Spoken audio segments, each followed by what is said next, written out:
How are we doing, people, on this 22nd of March 2022, 20 past 10? A lot of twos in that, isn't there? I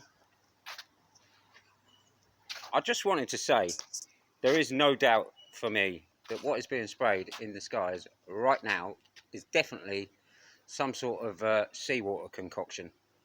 Because having been watching these chemtrail planes for a long time nowadays, these trails react very, very differently to how a lot of them have done in the past. They're not thick and nasty looking, are they? They're not thick, spreading out into that thick chemically soup by any stretch. They are very, very obvious, and they are creating fluffy clouds, really, for want of a better word. If they spray enough, it will create the thick grey mass again, there's no doubt about it. And also, I've heard a lot of people talking about stinging eyes, and all I can feel is like, you know, when you've been to the seaside and you've had a swim in the sea and you get out and you've got that kind of salty feel around your eyes. That's what I feel, and that's what I taste in the air, is like I've been to the seaside. I'm nowhere near the seaside. I'm like fucking smack bang in the middle of the north of England, really. I suppose Liverpool's probably as close to the sea as we get here. I don't know, what's that, 60, 70 miles from here? Scarborough the other way is about 90 odd.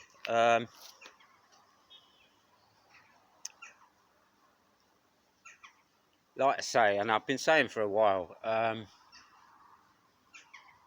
what is going on in the skies now is not the aggressive, nasty stuff that we have been dealing with in the past.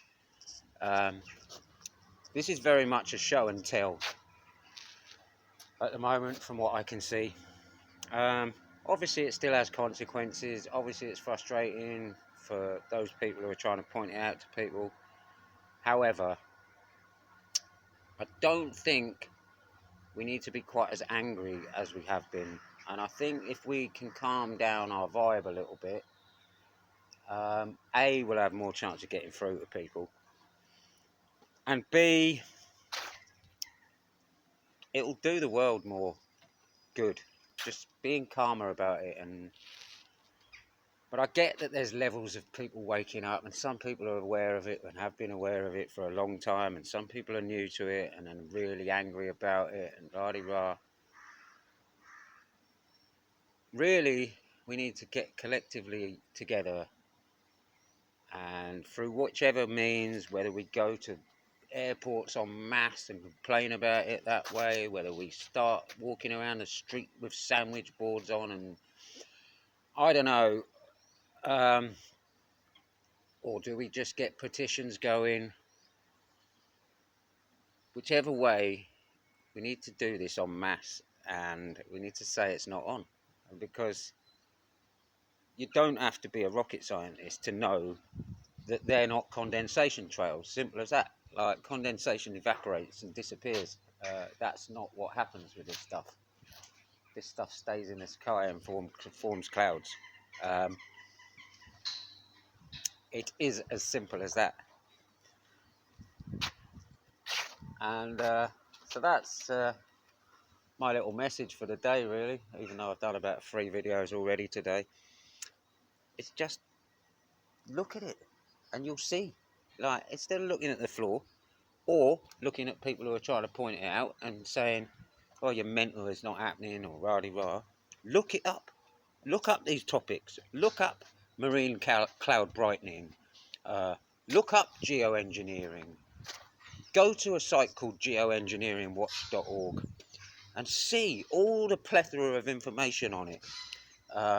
You can go to gov.co.uk and see they'll have pages on geoengineering nowadays. Go to the Met Office, they have a specialist in geoengineering. Why do you think they have specialists in geoengineering working for the Met Office unless it's happening? It's not rocket science, people. None of it is. And it goes on every single day above your head. And yet people, for whatever reason, choose to ignore it. choose to decide it's fantasy, it's make-believe, it's like whatever. We're completely mental. I must have said it 100 times. Like, I wouldn't do this for fun. Do you know what I mean? I do this because I want our natural weather back, and I'm not the only person in the world who wants our natural weather back, and doesn't want people dictating that they'll fucking decide that they're just going to spray our skies because of some alleged agenda. So what if the planet is warming up? Let it warm up, quite frankly. Maybe we could stop driving fucking cars left, right and centre. Maybe we could stop fucking using so much gas. Maybe we could think about how we live a little bit more, instead of just thinking, oh, let's just chuck a ridiculous solution at everything. Now, I'm talking to the elites here, and I'm talking to normal people. Every little action that every single person does on this planet affects every other person. So maybe you could all think about that a little bit more in your day-to-day lives, about things you do actually affect every other person on this planet. I will leave that with you. Peace and love.